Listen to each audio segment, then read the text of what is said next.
Ассаламалейкум, құрметті достарым, сіздермен бірге Заңгер Марғұлан. Бүгін жалпы депозит туралы банк жүйесі талқылайтын боламыз.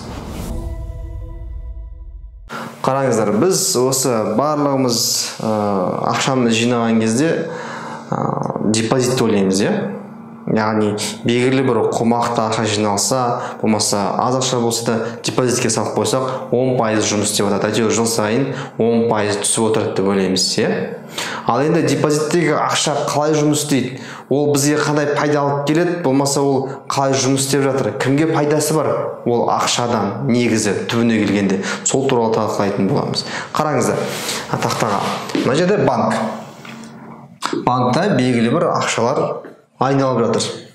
Біреуіне кредит береді, тағы басқа істейді, финансовый инструмент жаңағыдай инвестиция жасайды. Сөйтіп ақшаны айналдырып, ақшаның үстіне ақша жасайды. Енді біз не істейміз? Мысалы, мына бізделік. Жеке тұлға. Белгілі бір қомақты ақшасы бар. Біздің случайда $10,000.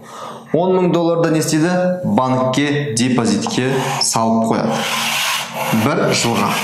Бір жылға салып қойды. Банк не істейді? Бұның депозиттің 10%-ын былай қарай қойып қояды. 10%-ын бөлек, көрдіңіз ба? 10%-ын бөлек қойып қояды.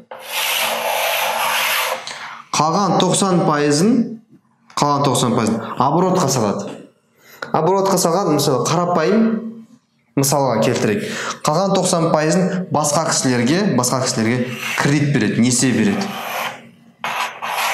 12% кете береді. Бір жыл сайын осы 12%-дан қаншым адамға кішігірім кредит беруі мүмкін, үлкен кредит беруі мүмкін, әйтеуір неше түрлі несиелердің түрін береді. Сөйтіп бұл 90% ақшаны қолданып, бұл қанша мың теңгеге? 10,000 теңге, 100,000 теңгеге айналады. Не үшін 100,000 теңге айналады? Өйткені мына жердегі адамдар пайыздарын алып қайтып төлеп жатыр. Сөйтіп бұл 100,000 теңгеге айналды. $100,000. 10,000 болды, банк бұны айналдырып $100,000 айналдырды. $100,000 айналып болды, бағанағы 10% сақтап қойды ғой сізге. 10% сізге беріп қояды. 10% сізге беріп қояды. Енді утешительный приз. Мәз болсын деген сияқты. 10% беріп қойды, сөйтіп жыл сайын сіздің салған $10,000 $100,000 айналып, жаңағындай банкке 90% не алып келеді?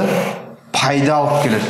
Мынау банктың пайдасы, мынау депозитке салған адамның пайдасы. Өйстіп, банк өзінің жаңағындай сіздердің депозиттеріңіздің арқасында өзіне жаңағындай пайда көріп отырады. Сол кезде бұл депозит кімге пайдалы деген сұрақ туындайды. Әрине, депозит жаман деп жатқан жоқ, бірақ банктың системасы осындай, біле жүріңіз дегенбіз. Егер осы информация пайдалы болса, достарыңызбен бөлісіп, подписка, лайк басып қойсаңыздар. Кездескенше күн жақсы, сау сәлеметті болыңыздар.